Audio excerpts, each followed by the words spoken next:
Hello, my friends. Welcome to the Life Shift podcast. I am here with Kaila. Hello, Kaila. Hey, how are you? I'm tired. How's that for an answer? Honesty is good instead of just a generic, I'm good. That's what I've learned. I think the older I get, the more I try to show up as a real person instead of maybe what I thought I was supposed to show up as for so long. So I don't know if you've always been someone that's been pretty open and honest, or is this something that you are doing now as well in your life? Probably similar. I mean, Asians have a little less emotional show of emotion in their household, so I'm definitely not taught to show my emotions or like be authentic with things. Can understand that. Yeah, mine came from, the Life Shift podcast really comes from my own personal experience. When I was 8, my mom was killed in an accident, and that was my line in the sand moment. Everything at that moment, my parents were divorced, lived states apart, and I lived with my mom, and all of a sudden everything about my life was going to change. Like, I had a different parent, I had a different house, I had a different school, a different friends, different accents because I went from Boston to Georgia, and like all the things in my life had changed. And what happened for me is it was like late 80s, early 90s. So people weren't really talking about anything, but they especially weren't talking about how to help like a kid that's kind of grieving. And so I saw all the adults around me and I was like, they want to know that I'm okay. So I took on this like perfectionist tendency because I figured if I'm perfect, my dad won't leave, my family won't leave. Because my mom left in my mind, like it was like, oh, maybe I did something. And it just snowballed from there. And so like eventually, like I'm in my 30s and I'm still like trying to please people that didn't need me to do that. And so that's what brought me to like kind of mention that like I try to just show up as honest now because for 30 plus years I was like pretending that everything was fine. And sometimes it's not. And that's okay. Yeah, I think as a society, we do kind of pretend everything is fine, right? Or like have this perfect picture where like everything looks beautiful on Instagram, but it's really not. No.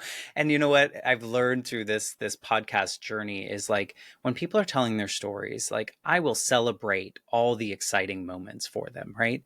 But where I connect with them the most is typically in the valleys of their lives and not these mountaintops that, like that's great. I'm so happy for you for winning whatever you've won.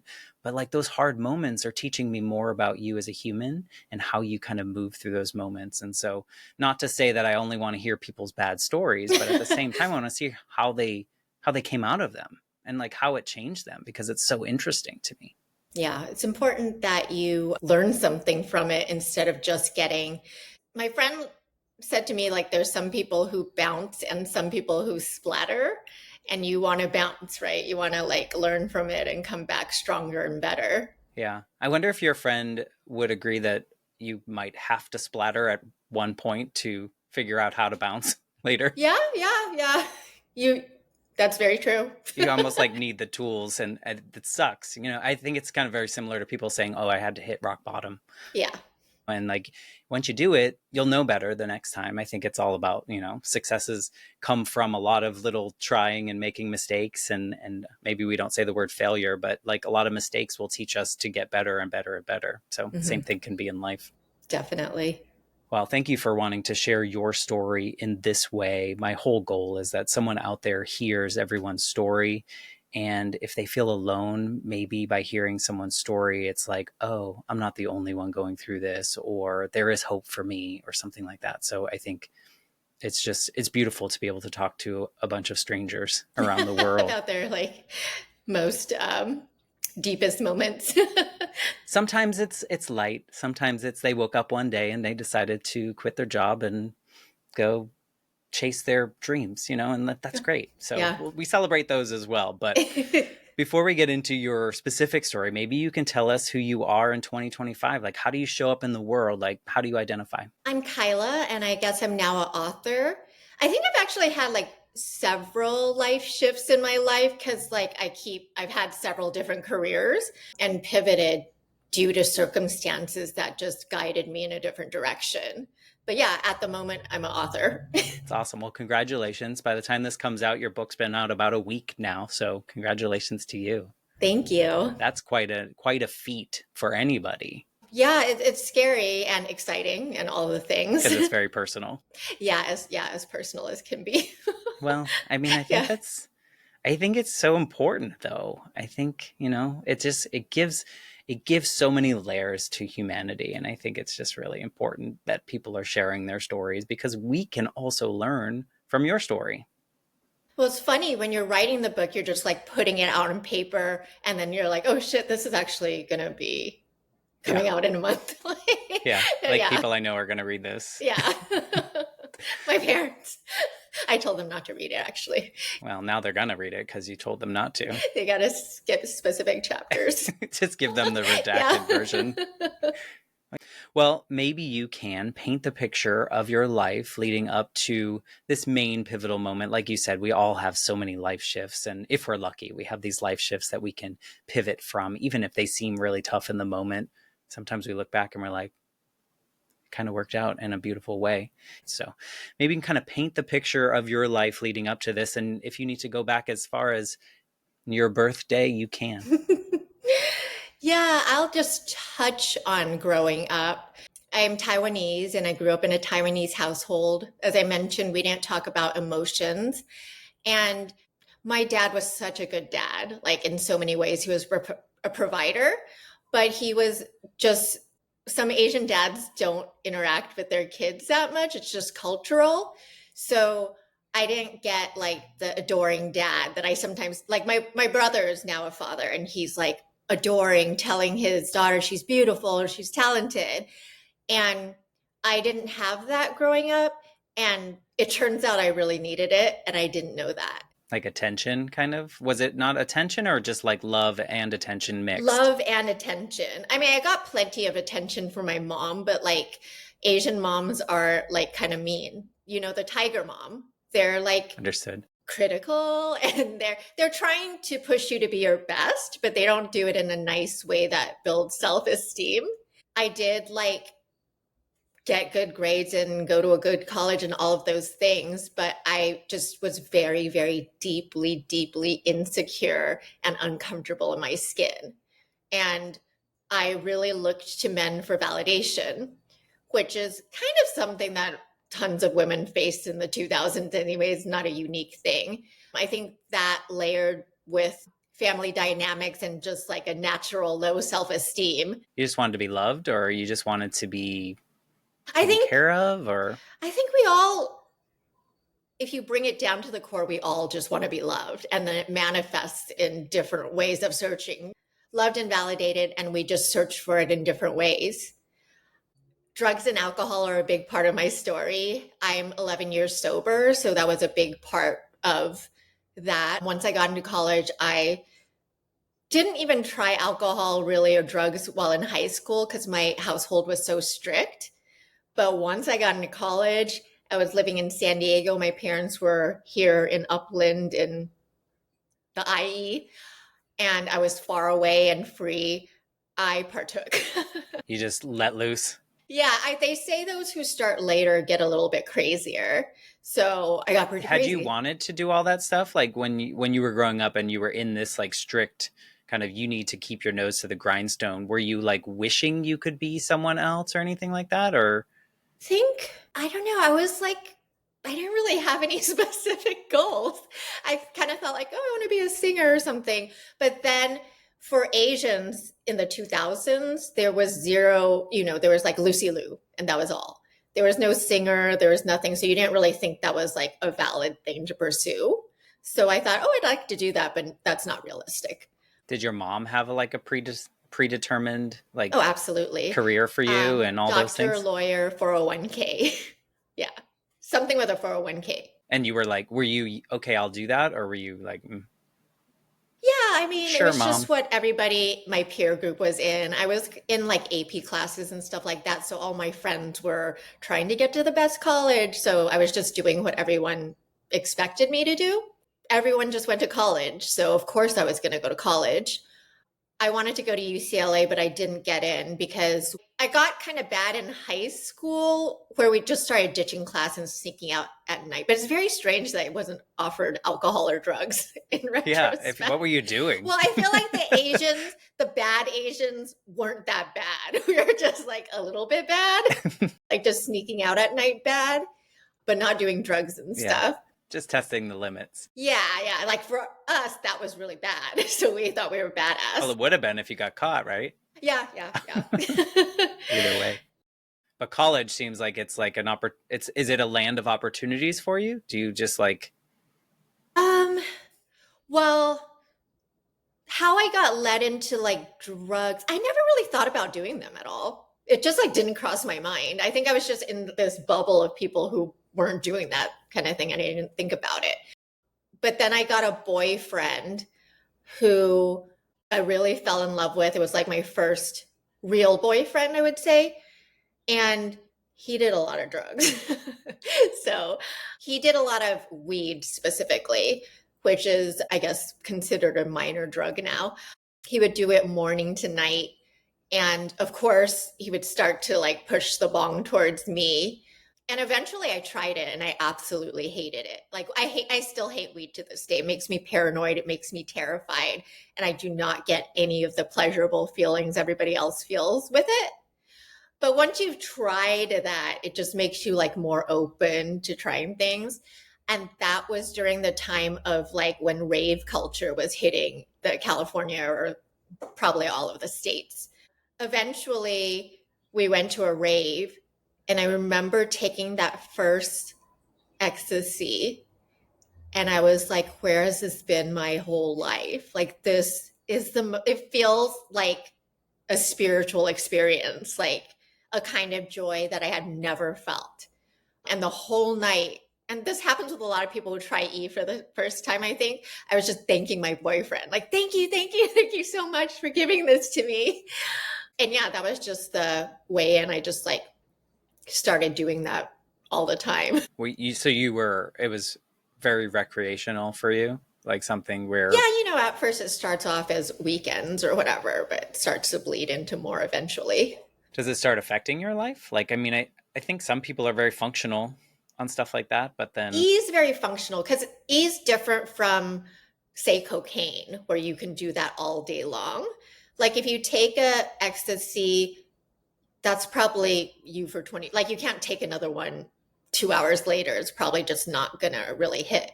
I would say E of all the drugs I've tried is like not as damaging as, say, heroin or well, Coke, Cocaine was a big part of my life at one point, and that drug makes you eventually kind of turn evil.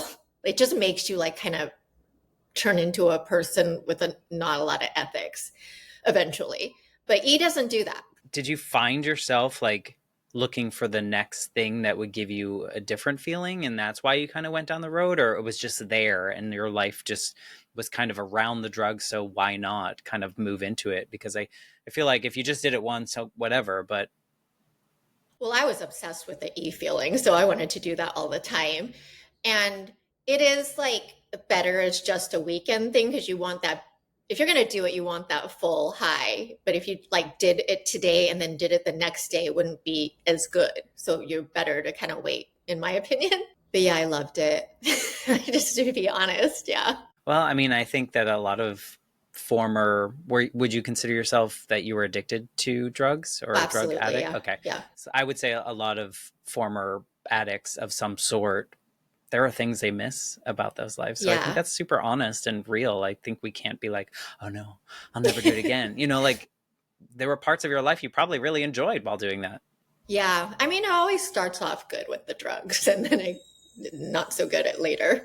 What started happening? Like, how did this progress? It seems like you went from, which I think a lot of people could relate to, this conservative type, like strict upbringing, to this opportunity to do whatever the hell you wanted, and sometimes make good decisions and maybe sometimes make not good decisions, like all college people do. But maybe yours were a little extreme on some ends.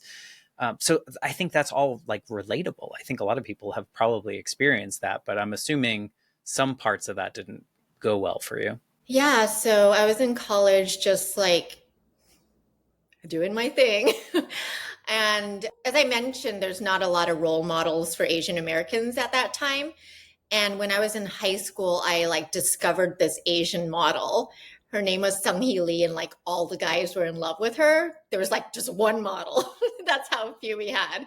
And she was a Playboy model on all the covers of the magazines and everything. So I was like, oh my God, I want to be like her. So that's what I really wanted to do. And then obviously I couldn't pursue that while I was living under my parents' roof. But once I got into San Diego, I thought, oh, well, maybe I'll try to like poke around and see if I can pursue this.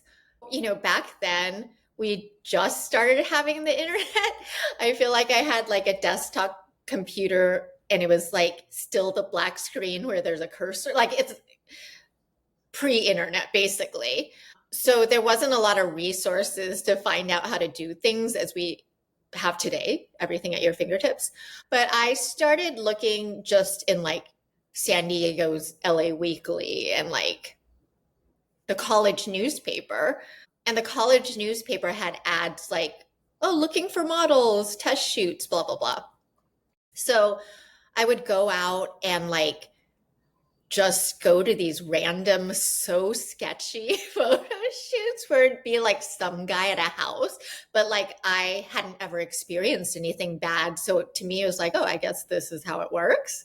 And yeah, I did like one of my earliest shoots was some guy at his house, but there was like other models there coming in and out. So it just seemed fine. A little safer, if we want to Yeah, yeah, define it yeah, as yeah. such.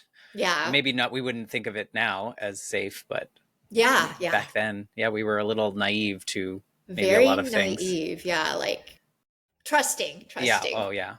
Yeah. I mean, plus you came from this more sheltered background too. So, like, it's a little easier to understand. Just a question of like wanting to be like that model. Did you want to do what she did, or was it more the drive that you knew all these guys were like looking at her? And do you know which one like kind of drew you to that, or was it both? Both, but also like in high school, I was never asked to like homecoming and prom. I ended up going because my friend just set me up with her friends from other schools, but they didn't ask me. You know what I mean? Like nobody asked me to do these things. I didn't have a boyfriend in high school. I think in like junior high, I had a big crush on a guy, and somehow he found out and he was like, oh, that dog is in love with me. Like those kind of things Kids are the happening. worst. Yeah, kids are crazy Yeah. evil. I don't And then know. somehow those crazy evil kids get in our heads, and then Yeah. we make decisions even as adults because of those like 10-year-old conversations that we Yeah, have. it's insane. We're so moldable at that time. We are. And then we hold on to things where maybe logically we're like, why did we hold on to that? But it's like so deep seated and it Yeah. just stays there, and then it just guides us whether we're intentionally doing it or not. That sounds like some of those things led you to wanting to do this, but also wanting to do this for other reasons, maybe some validation or some love in some way. Yeah. There's definitely like a bottomless hole of wanting love, I think that's very relatable. really wanting it from a man or like men, or like I wanted to be like her and have all the guys be like, oh my God, I'm in love with her. Nobody said that about me. So yeah. Yeah. So you were going around to what you would call now pretty sketchy. Did you feel at the time they were kind of sketchy, or you were like, meh? Yeah, I See, think when I went to those first couple houses, I didn't think anything of it. I went to this one guy's house. He was like an amateur photographer, this and that, but he had some calendars and like stuff, cheap looking, but like still printed, still like published in some way. And it wasn't like nowadays where you can just go to FedEx or Kinko's and just print something. Like he had to go, I don't know, to an wherever actual you. printer Yeah, of some yeah, sort. Yeah. yeah. So it seemed a little bit official. And we did the shoot and it was totally fine and everything. He then said, oh, I'm working on these other things. So he showed me like hardcore pornography.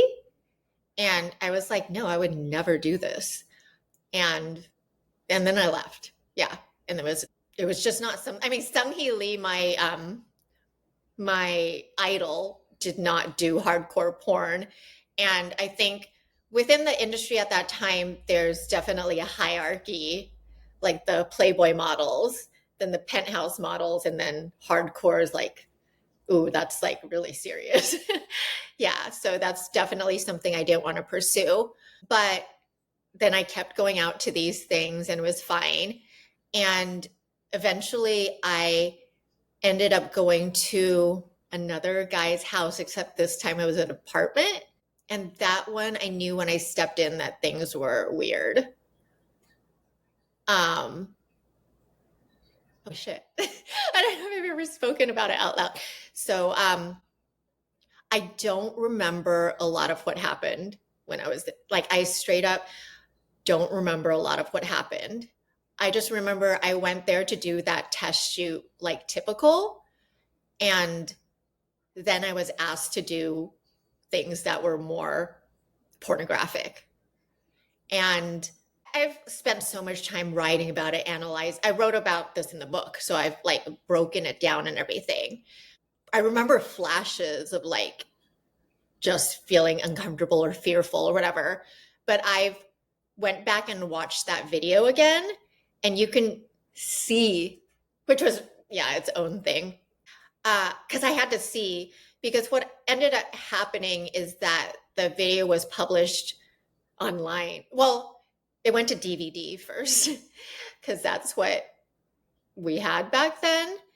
And it ended up getting like millions of views on Pornhub or whatever those sites are. So I guess I'm telling you this because I wanted to watch it to know what people saw. Because that moment in time for you was like a scary, you were doing something that maybe you didn't necessarily want to do, but you kind of. Yeah, I know I absolutely, well, I forgot to mention something else. I had a boyfriend at the time, and I think we had been together about 6 months, and I hadn't had sex with him because I was still a virgin. So Oh, these were my first sexual experiences. So I absolutely did not want it to be with this disgusting, creepy guy. Like, there's no way that's what I wanted, you know? and then, but you're in this moment in which you feel really vulnerable, and it's hard to choose to leave that moment, because I think we've all been in situations where we kind of just like keep taking the next step, whether we really want to or not. Is that kind of what happened? You were just like, what's the quickest way to get out of here? And it's probably by moving through the motions. That's a good question. I've asked myself, like, what the fuck? Like, why didn't you, like, get It's out of hard. there? You know? When you're in those moments, there's no telling what your brain's going to do. Yeah. So in looking back, I've researched this to find out what happened. And there's like the fight, flight, and there's a fawn, which is lesser known, where you just become compliant and just do whatever you need to do. And then this brings me back to, I wrote this book about the fetishization of Asian women.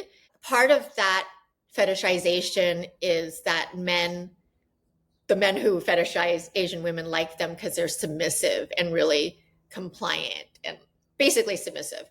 And what I kind of broke apart for me in the book is that, like, I'm not this way now. Like, I'm actually really confident and aggressive or whatever. But when I was growing up, I was a little bit like submissive because my parents were like, you do this, don't talk back. So I just like listened to authority. That's what I was taught to do. This guy was twice my age. I was alone. I'm tiny. Back then I was like 15 pounds lighter, and he's twice my size. And I mean, I don't think that I think that's a totally, I don't know. I feel like a situation like that, I think there's a lot of people, maybe not the same exact situation or setup, but have been in these moments in which maybe looking back, they're like, why did I do those things? But in those moments, I think it's interesting that you brought up the fawn thing. I think sometimes that's a safety thing. That's also maybe a thing where we're conditioned that we don't want people to not like us or not, or be mad at us or any of those pieces. And so I could see as hard as that moment must have been for you, why you would just kind of go through the motions and so you could get out of there and like let it be over with. And then I feel like it did really switch in one of those modes because of me not remembering anything, because that's a form. You must have, yeah. Again, I wrote an article on this, so I really analyzed what happened here. And I spoke to an expert, and they were talking about dissociation, where you just really just. In a trauma event. Yeah, just separate. So. No, I mean, it's a safety thing. In my opinion, it's a safety thing. But then I can't imagine like when you leave that, are you still dissociated? Do you like, how does leaving that moment look like? I don't for you? remember You don't. leaving. I don't remember if I talked to my boyfriend that night, which I'm sure I did. I didn't tell him what happened. Yeah. I Was didn't there tell like a shame attached? What was the emotions you were feeling about that once you started thinking about it? I don't remember. No, wow. I think from that point I just stuffed it down and pretended it never happened. Literally, that's what I didn't tell a single person about it. I didn't talk to anyone about it. And I don't remember heavy. that night. Yeah. Yeah. That, I mean, common as well, I would imagine, that in trauma we push down and we choose to pretend it didn't happen, and then eventually it bubbles back up. But you also had a situation in which it's not just bubbling up for you, right? Because now it becomes public of some sort, which is a whole other piece. And then it gets more public because then it gets on the, like, how do you navigate those worlds while still pushing things down and like trying to remain a human? So I think that happened, and then nothing happened for a year. I think it was good to like, yeah. Well, past. And then I was doing a lot of drugs, so it's easy to kind of like. Were you doing more drugs because? Do you think? Probably, yeah, because that was definitely a time where we were just going. But also, I would say my friends were going to a ton of raves, so it's easy to just like, oh, everybody's doing this. But it's also easy, right, to dissociate. It allows you to push it down even further. Yes, because I think on ecstasy specifically, which I was doing at the time, you just feel such joy and happiness and like that you have no issues. So yeah, I literally. You're like, I just need to stay in this. Yeah, this phase, as long as possible. But it's not possible. Yeah. How do you find out that you're on DVD? Yeah, that was just one day when. So I think, okay, this is a kind of weird thing that also happened. Well, not weird. My grades totally like didn't do good. Tanked, yeah. No. Like they went down to like a 1 point, some crazy low GPA. And I somehow convinced my mom that I needed to drop out of school because like I don't even remember what I told her. And can't believe she agreed to it because, she was paying for this college education. And I think I had convinced her, like, it's not going well here. I'm going to drop out and go to a junior college and try to go to UCLA, which is like the college I always wanted to go to. And I dropped out of school then. And that was the best thing that happened because otherwise I would have been walking on campus which I can't in even. In hindsight, it's a great thing that you did that. Yeah. But it was sure, it didn't feel great in the moment, no, it wasn't a thought in my mind at all because I still had forgotten this video. Like somehow I forgot that this was filmed for publication. Like I don't understand how you blocked it. I didn't know it was coming. This was like obviously what's coming, but it just as I'm talking about, it shows how much it was repressed because I didn't even consider that fact or plan for it it's such a human experience though. I mean, it's just not the actual experience that you had, but like that the feelings that we all have, like it's so universal of like when something like this happens and then there's this period of time where it's gone. So you're like, it doesn't exist. Like, yay, I can like maybe move forward. And then it's like, surprise. Yeah. Remember this? Was he like in communicate? Like, was he like, it's out? No, he had contacted me a week later to see if I wanted to shoot more. And obviously, I remember that distinctly. I didn't call him back or ever speak to him again, actually. But the way I found out is that I had dropped out. So I was living with my boyfriend in Chino Hills at our friend's house. And, we were doing our raves every weekend. And my best friend from college calls me, and he was just like, I saw this video, and he was like really torn up about it. And he was like, is that you? And then I knew at that moment that like, that's the only thing they could be talking about. Yeah. So he basically went on to tell me that one of my friends, one of my guy friends, one of my boyfriend's guy friends, because these are all our friends, rented the video that they found at a DVD store randomly and watched it together with like 8 of them. And my friend, Because they knew it was you, or just because it was a I random didn't video? get it specifically, but I'm assuming, yeah, Eight. 8 guys don't usually gather too. And I'm sorry, I laugh at like really dark things, I think, as a coping mechanism. Yeah, basically, he told me that they all watched together and then he ran out of the room and threw up. And then he started to go after me. He was like, I can't believe you did this while you knew me or whatever. And somehow we got into an exchange and he didn't want to be my friend anymore based off this, which looking back is absurd. It's probably not about you either. Yeah, but I still don't get what was going through his mind. Yeah. There's probably some other story behind that we don't even need to know because he doesn't matter. Yeah, I just basically never spoke to him again. That was my best friend. But you had found out, I mean, by this and knowing that it was like a DVD viewing. This was like your first knowing of that? This was it, yeah. Yeah, I had totally forgotten about it at this point. And what does that feel like? It's just like probably absolute terror because it was like, oh, everyone's going to know about this actually. But this was still kind of before the internet. Like the internet was happening, but like not everything in the world was getting uploaded on the internet. So I didn't really think about that. But I was like, it's in stores, so all the guys can find it. Then my roommate came home and I told her what was happening. And then from then on, I kind of lied about it. I was like, he had a knife. I was scared because I was like, and I write about this, like, I knew that I did not want to do that. And that was an assault, like not a physical assault, but assault can also be something that's like coercion. And I knew that's what it was. And I knew nobody would get it.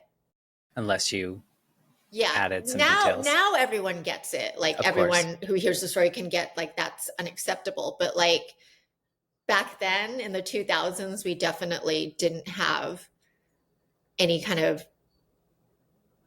Yeah, we just weren't talking about it as much. yeah. I think, and it makes sense that you had to add some flair to that to probably tamp down some of were you feeling like shame? Were you feeling Everything like things? Shame and like disgust and like embarrassment and shock, fear? Were you afraid that like other people you knew were going to see this? Like family? Absolutely. Not that your mom would come across it, but someone she knows might. And I can imagine what that looks like. Does that put you into a space that is unhealthy, like a depression? Does that put you into any of those things? Or do you just kind of keep moving through the world? I just keep doing a lot of drugs. Okay. Yeah. And there is depression probably covering in there. up a lot of stuff. Yeah. But the depression just feels like, oh, I'm coming off E. Of course I'm feeling down, for an entire week. And then that stretches out into weeks and weeks. Yeah. But you're pushing this down. I mean, we're talking at least a year now, right? That you've been pushing this down and now it's out in the world. So let's push it down some more, but we have more to push down with it because now we have this extra layer of like other people can see it. Yeah. You don't even think that someday we're going to have high-speed internet that could complicate things even more, which in my mind, I think at some point you have to hit this space where you have to process it. Did you find a place in your life where you sat down with that moment, even though you can't remember some of the specifics, where you were just like almost give grace to yourself and like, I don't know. I don't think I processed it until 10 years later, where I was like, getting some sobriety, or I guess I went to a therapist sometime years later, but I was really good at compartmentalizing. And Did you continue down the road of like trying to do modeling and stuff after that, or did you? yeah, I had been Okay. trying it at that time. Like I stopped for a while, but then after dropping out of college and moving up to Chino, I still had that longing. So yeah, I started to reach out to more legitimate places. Like I reached out to my idol because she was looking for models.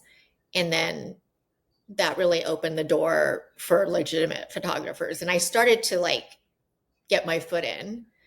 So after I find out about the existence of the video, I think obviously it was really traumatic for a month. I told my boyfriend about it with the same lie that he had like forced me physically. He went out on his motorcycle that night, like he drove away after hearing that. I thought we were done, but he ended up crashing and totaling his bike, but he wasn't hurt. I just ended up taking care of him, and then we never talked about it again. Like we just never talked about it again. That's a man of the early 2000s processing his feelings. Yeah. Like, But it is impressive that he stayed with me, I would say, without us talking about anything, you know? do you think if you hadn't told him the additional elements that you believe to have added, do you think he would have stayed? I don't know. I don't Just know. curious about the human psyche. Yeah, I Because I don't think know. by adding that, it's like, okay, well, she had no choice, which you really didn't, right? Like Hmm. you were coerced into this tragic event. But at the same time, like if his first reaction was to jump on a motorcycle and go as fast as he can and then crash it into something, it's Yeah, very curious. we never talked about it, so I have no idea. Like there was a lot of not talking about things. I was able to forget about it again. You're really good at that. I'm really skilled at that actually. And then nobody really brought it up to me again until I got published on my idol's website and then started modeling for Playboy and started to gain a little bit of online popularity. Now there were more sites and stuff by now, still very GeoCities era.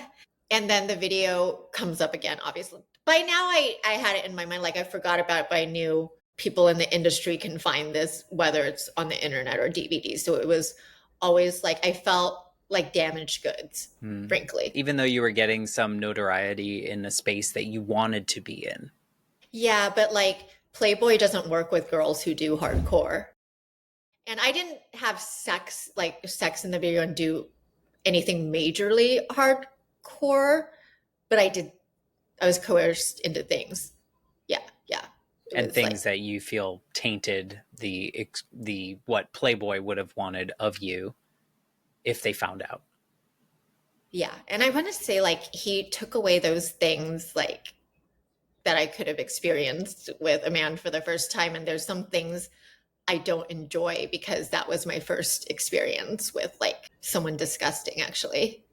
And the fact that you've had to suppress it for so long too, it adds a whole other layer to the thing because you've carried undeserved shame of it for a period of time. It makes everything like compound and worse, in my opinion. It seems like it would just make like that's the last thing I want to do, people, because I've held the shame for so long that I had to do it in the first place. It's like, no, I don't want to. I don't want to feel like that again because you probably at some points felt empty, Absolutely. Yeah. like a shell of a person kind of walking through life. I get it. So at this point, you're finding success in the way that maybe it looks like success is the path that you're on, but now internet's getting bigger, so now people know who you are. So I feel like it's natural people are going to go down rabbit holes Yeah. and find something. So obviously, eventually it gets uploaded by somebody. And by now, I'm like, have my own website, and some people online know my name, and I'm not named my name in the video. And then there was like a Yahoo group of my followers or whatever. And then it got uploaded to the group and they were like, is this Kaila? And then it just like exploded after that. Yeah, there's something Pamela Anderson said. Because, back then we were like, oh, her, how hard we were on Pamela Anderson. That ruined her career, actually. The sex tape that was stolen from her house and like put online. But she was like, every time somebody viewed that, it feels like a rape. Yeah. Which is It's a violation. very, just such a well put That's way how you felt. to like, yeah. Every time. Absolutely. And then are you compelled to see how many people are viewing it? Are you compelled to try to get it taken down? Like how do you react in this moment, or do you stuff it down more? Because either way could work, I think. I think what happened was like, I had a manager at the time and he tried to, well, he had someone managing the Yahoo group. So I did not go in there and read comments anymore because they were scathing and terrible. And he somehow found out this guy's contact information because I don't know. He found his contact information. He called him and he was like, let's try to buy the tape or something. So he talked to this guy. Well, I wasn't on the call, so I don't remember it. But what was relayed to me was that he said, like, he offered to buy the tape. And the guy said, like, I'm not selling it no matter what. She's blowing up right now. And like, I'm going to make a lot of money off this. And then my manager was like, don't you care that you're like destroying this like young woman's life? And he was like, I don't care. And then he was like, but you like coerced her into doing this. Like you forced her. And he was like, I have a video that shows it not looking that way, which isn't even true because when I watched the video, I look obviously distressed at some points, like obviously distressed, which is like, I was like, why did he leave that in there? But it's kind of like some men like that. So, yeah. I mean, there's probably all sorts of, we could go down a rabbit hole on what that, I don't even want to call him a human being, did, like all the decisions that came after, that probably came before. I mean, you probably weren't the first woman. Oh, no. This was a video. This is how you know. Okay, this is how you know a woman. Because there was this big case, not famous, but very publicized case. And it's crazy that San Diego was kind of a hotbed of like people trying to go after college co-eds specifically to do hardcore. But there was this website called Girls Do Porn, which is very famous, or not famous, but very popular. And 50 women won a lawsuit against the guy who's now like on the run from the FBI for doing similar things. And it was a thing that was happening at the time. The tape that I was on had 5 or 6 other women, and it was a series of many. And this was like my first experience with the Asian fetish because I had just hung around Asians, really. This guy was white, and I forgot the title of the video, but it was Asian something, and all the girls were Asian. And I later went, because years later, ended up talking to the FBI when they were doing the case on this other thing. And they told me by that time that my statute of limitations passed for me. But I was like, maybe I can find the other girls because I'm not the only one who went through this. Like, guaranteed he knew what he was doing. It wasn't like, yeah. And I knew there were at least 30 girls, at least, that had gone through this. Some of them were legitimately just porn stars. So obviously they were okay with this. But there were so many girls that you saw once and never again. And that's just like not some girl who was trying to get into pornography. But yeah, it's impossible there's no way to find. I mean, I guess I could post their photo, but like, why would you want to do that? But I'm hoping like when I write the book, like maybe some of them will read it and be like, oh, I went through this, and reach out to me because I don't know how to reach out to them. But like with that, I think there could be a class action civil suit because, yeah, the statute of limitation has passed for anything criminal, but Yeah. I'm But I not a think, legal expert, but I me think, neither. yeah. I think there would be beauty, though, if you did hear from some of these women to just share how you guys move through life afterwards and to realize probably you did a lot of the same things. And like what that could bring is just the grace that you may have found for yourself already, but like maybe they haven't. And just having these conversations of community of people that understand what you went through. Because as much as we can empathize with the emotions that you had and the things that you had, without having that exact experience, we can't completely understand. And knowing those, I mean, if you could talk to those women, you'd be like, I mean, I can't imagine what that would feel like for some of Yeah. them or for yourself. That would be It beautiful. would probably, yeah, I would. I hope I hear I from. hope you do too, Yeah. because, what is the time period between like when it was on the internet and kind of blowing up on the internet and now? Like, what is that time period? Is that 10 years? So, More than 10? no. So I'm 46. So that was like a really long time How ago. long did it take for you to start living and owning and not pushing things down and being this version of you? So my legal name is Elaine. And I literally have the separation of Kaila Yu, my online personality, and Elaine.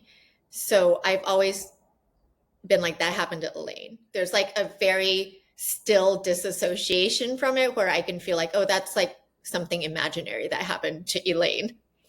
And I think my whole life and a lot of my therapy has been like trying to integrate those two. I mean, it hasn't fully happened, but yeah, there's definitely that's an easier way to deal with it, you know? It's a step by step thing. It's not like something that we can just go, bam, I'm done. I mean, it's Yeah.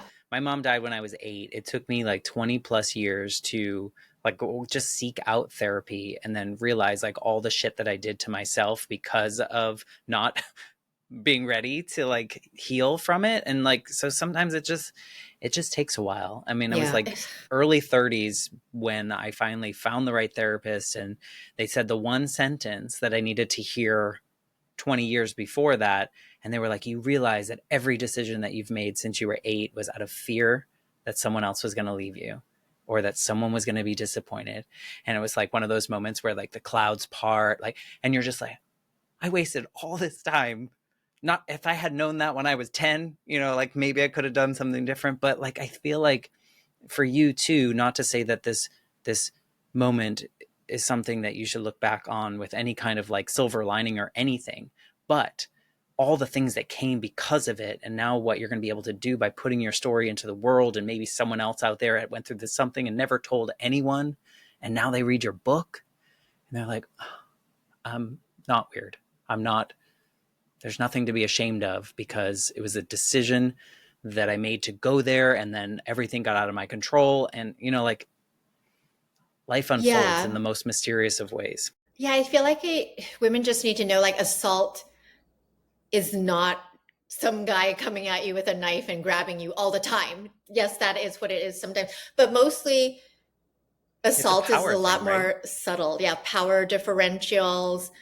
It can be so subtle where you're just like the frog in the pot and you don't really know what's happening until you're getting boiled, you know? Yeah. And for you too, it feels like you were always kind of seeking the validation of others. And so you didn't want to also make someone mad Mm-hmm. or disappoint someone by saying no. Not saying that like that's what you did, but like I could understand why we fall into these situations and then they happen. Yeah.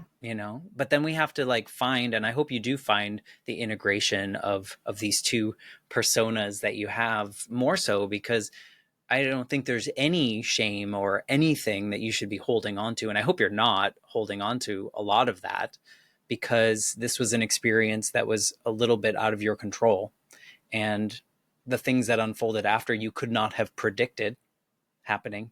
And so I hope you're finding that grace for yourself, because the way I see it from an outsider that doesn't know you, I see it as something totally external and not something that I hope you hold on forever, because I don't think it's worth it.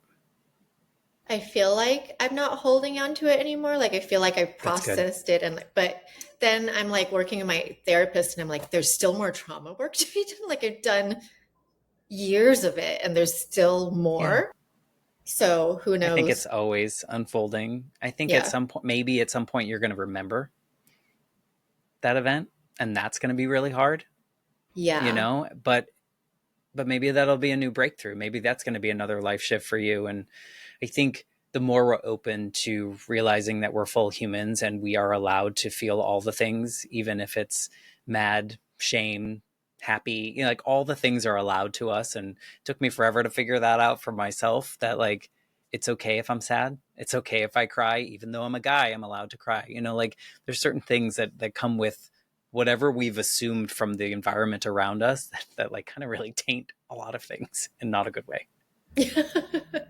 What if you could, this version of you, 2025, sharing your story, published book into the world, telling your story, if you could talk to that version of you walking out of that apartment that day, is there anything that you would want to say to her? And been doing this in my trauma work, but I would just give her a big hug and just tell her I love you. Like you're adored and you're perfect just the way you are. Yeah. And so I say this every time too, because I ask this question of people, and that is probably the most common answer to someone that has experienced a life shift that was brought on by something else, by someone else. Because we feel so alone in those moments. We feel like we're unlovable, like nothing's going to be better. Nobody will ever understand. So I can't tell anyone about how I'm feeling right now. And everyone goes back and they're like, I don't think there's anything I could say. Like I would give them a hug. I would, you know, tell them that they're loved because they were and they always will be.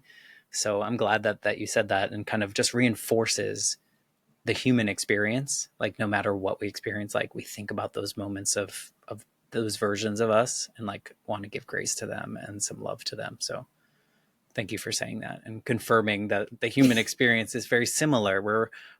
We have a lot more in common than we do different from each other, except for that Definitely. jerk who did that to you. But Yeah. he'll get what he deserves at some point. I hope. I believe that. Yeah. I Yeah. believe that And everything it won't comes be of around. your doing. You Yeah. can let that go, you know, carry on with your beautiful life and what you're creating for yourself. I think it's so important. If people want to like learn more about the details of your story, read your book, learn more about you, connect with you, maybe someone that was in that video is listening to this and wants Yes, to reach out to please. you, like what's the Even if you've best had way? experience similar and you weren't in that specific video, please reach out. How can they find you? What's the best way? So it's just my name on all platforms, Kaila Yu, and my book is coming out in August, or I guess it's out now, and you can find it at any bookstore. So, And the title? oh, Fetishized, yeah. Perfect. Well, we'll put the links in the episode description so people can easily click on your website, your social media handles. I really do encourage anyone that's listening that anything that Kaila said that maybe resonated with you, and it might not be the specific moments, it might just be a feeling that you said or whatever. Reach out to her and bug her and tell her that something that she said affected you in a particular way. I think that's how we bring each other closer. I think that's how we kind of create a better humanity out here, by sharing our stories Yeah. and just being vulnerable with each other. I didn't realize that until like in my 40s, essentially, where it's just like now is the time to connect more with each other. So I really encourage anyone listening to reach out to you. I hope you don't mind that I told them to do that. No, not at all. Well, I appreciate you. Thank you for going on this journey with me, not knowing where we were going to go with with the questions, and just being open to it. I think it's really valuable to me, and I say that this show is like this healing journey that I didn't know I still needed. So thank you for being part of my healing journey. Thank you for helping me heal. Well, so we'll see if that happens, but thank you for that. And I'm going to say goodbye, and I'll be back next week with a brand new episode. Thanks again.